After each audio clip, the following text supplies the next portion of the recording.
Vilagarcía estáse convertendo nunha referencia a nivel nacional de música clásica. Ademais do Festival Clas Clas, a vila acolle cada tempada os concertos organizados pola Sociedade Filarmónica de Vilagarcía.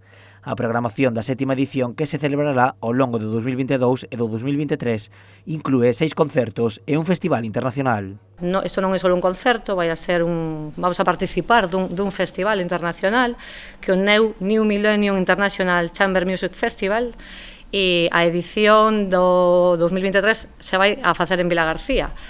Pero estamos moi contentos de poder participar dentro deste festival de música patrocinado por un programa europeo, polo programa Erasmus+.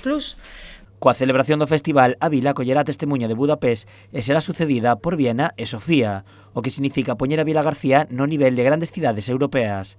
En canto ao resto de concertos, os dous primeiros, Ecos Latinos o 7 de outubro e un dúo Cello-Piano o 18 de novembro, serán gratuitos. Gratuitamente van a tener la oportunidad de escuchar a dos artistas que son número 1 en el mundo. En el caso del primer concierto es Pacho Flores, que es uno de los trompetistas en la actualidad, si no el mejor, uno de los mejores que hay en el mundo. Está grabando para la Deutsche Grammophon, que por cierto en julio ha sacado un disco. Y va a estar acompañado por el pianista Pepe Rivero, que es un pianista y compositor cubano excelente. No mes de decembro actuarán o barítono Fernando Cisneros, en febreiro o pianista Martín García, en marzo o dúo formado pola violinista Simón Porter e a pianista Pallavi Maidara, e a tempada pecharase en maio co pianista Yuhe Lin. Dous destes artistas tamén actuarán para os estudantes da vila, xa que a Sociedade Filarmónica continúa apostando por facer chegar a música clásica aos máis mozos. Se hace un breve concierto para jóvenes, un concierto en el cual los jóvenes pueden hacer preguntas a los artistas de cualquier cosa que tengan curiosidad sobre ellos o sobre la carrera musical.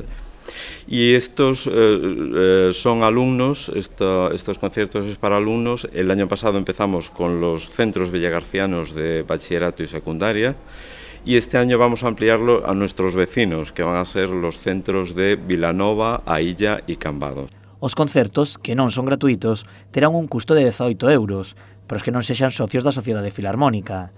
Ademais, este ano, a organización adianta todos os concertos ás 20:30 horas.